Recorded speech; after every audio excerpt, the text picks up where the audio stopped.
حي على الفلاح. The most important asset you and I have is our hearts. And this shamelessness destroys the hearts. It destroys it. The most precious thing you and I have to preserve is our iman. And these filthy images is destroying your iman. They're tearing your iman apart. Don't let it happen to you. Do not let it happen to you. And I can only talk about this. I can't stop you from doing anything. And nobody else can. You will have to police yourself. You will have to control yourself. You'll have to make the decision, is my iman important enough?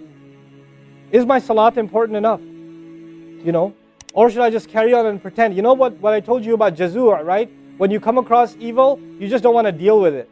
You just ignore it. There's a lot of people like that. They hear this stuff and they don't deal with it. They just ignore it. And you're jazur. Then you're not from the musallin. Illa al-musallin. If you don't be from the people of jazur, from the jazureen. Don't be from them. The people who just leave it. They don't even deal with their problem. They run from it. And they cave in every time. And they're reactionary. And that's the beautiful thing about the beginning of this passage. Halua, reactionary. Usually we react to temptation. You react to an image and it leads you to a site, which leads you to something else, which leads you to something else. You're constantly reacting to things. You're supposed to learn to have the right reaction, and the right reaction comes when we become people of salat. وَالَّذِينَ هُمْ لِفُرُوجِهِمْ حَافِظُونَ. They guard their privates. But guarding your privates doesn't mean you don't commit zina. It means everything that leads to the temptation. Everything that leads to it. They watch it, they guard it. They know it's under attack. They know that their shame is under attack. They realize that their weakness is their urges. The bare minimum is we guard ourselves from shamelessness. We wage a war within ourselves against that tendency. And I know some of you have tried to quit before and you go back. And you've tried to quit before and you go back again. And you go back again. And you keep falling into that trap. I know some of you have done that. You know, and you're struggling with it. But don't give up on yourself. Don't give up on yourself. And whatever it takes, if you just don't be alone. Don't be by yourself. Be with good friends. Be outside. Study somewhere else. Go to the library and study. Go somewhere where other people are around. Because when you're by yourself, shaitan gets you. And if the fear of Allah isn't enough for you, at least the fear of other people will work for you. At least something's better than nothing. You know? For those, I've said this in other talks before, for the parents here, if you have a computer in the house, please don't make it a laptop. Have a desktop in the house with a really big monitor. Get the biggest monitor you can find. Honest to God, and make sure your computer is in the kitchen or in the dining room. Don't put it in the living room. Don't put it in the kids' room. Don't put it in your bedroom. Put it in the dining room, facing the public. You want to do homework, do it over there. Though you can't move the monitor this way or that way. It's facing everybody. That's how you should have it. You know? This stuff, we have to take these precautions. Don't give your 11-year-old a smartphone. What were you thinking? That's not very smart. You know? Don't give them a smartphone. Why am I seeing kids in Islamic school, 5th graders, with iPhones? iPhone 5s. I don't have an iPhone 5. Why do you have an iPhone 5? With 4G, you know how dangerous that stuff is? You know? وَالَّذِينَ هُمْ لِفُرُوجِهِمْ حَافِظُونَ إِلَّا عَلَىٰ أَزْوَاجِهِمْ, except upon their spouses. أَوْ مَا مَلَكَتْ أَيْمَانُهُمْ فَإِنَّهُمْ غَيْرُ مَلُومِينَ, or what their right hands possess, then they're not to be blamed.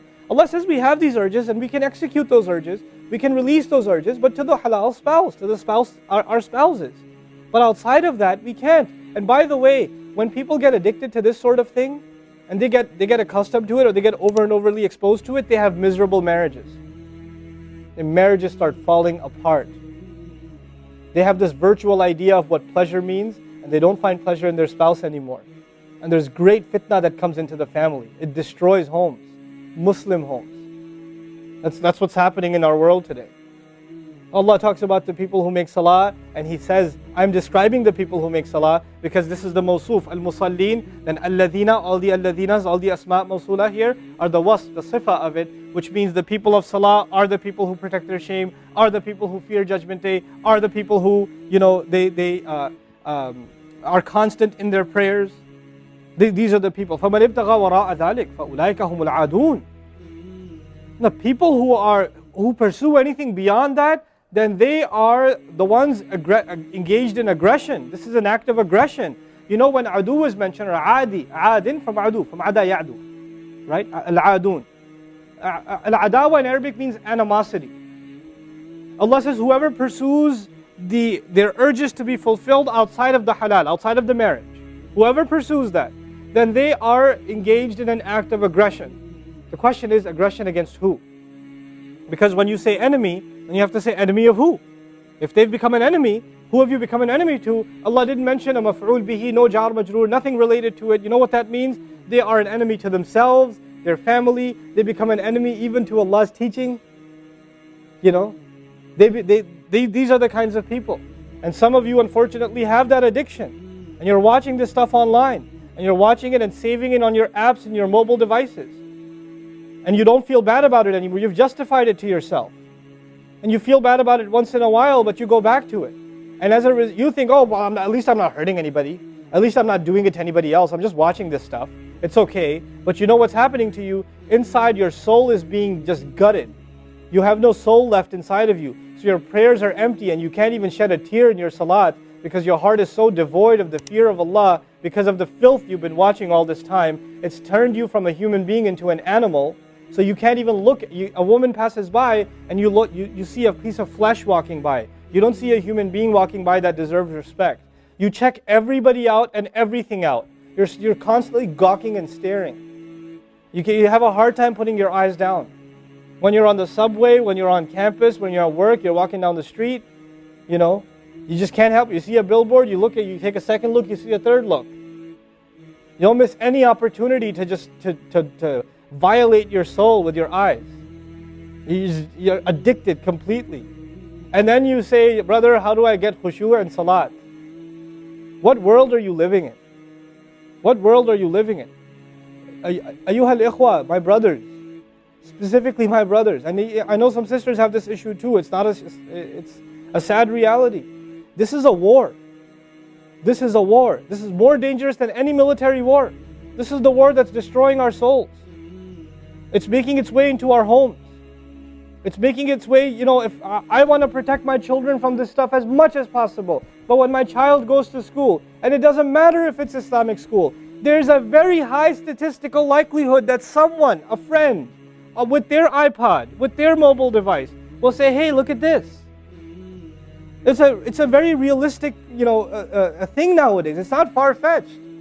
And so I have to prepare my children for the filthy world that they're going to be brought up in. And there's no escape from this stuff anymore. There isn't. Brother, what's the solution? Should I get married? Like the guy who asked the other day, how can I get married right now?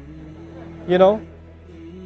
No, guys, the solution is not marriage. Because if you're a pervert, then you're going to be a pervert after marriage too. If you have no shame now, you will have no shame after marriage. Honestly. You think marriage is going to end your problems? No. Your problem isn't marriage. Your problem is spiritual in nature. Your problem is psychological in nature. You need help. You need to stop this. You need to stop hurting yourself like this. The only thing we can do is have a mature conversation about this and teach our youth to deal with this and navigate this and not fall into it. The elders that are here, stop watching Indian movies, man. Why are you sitting in a lecture talking about salat and the importance of salat and you don't guard your shame? Mother and daughter and, you know, husband and wife and sister sitting together watching whatever? God, come on.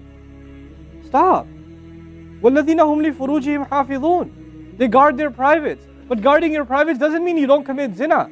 It means everything that leads to the temptation. Everything that leads to it.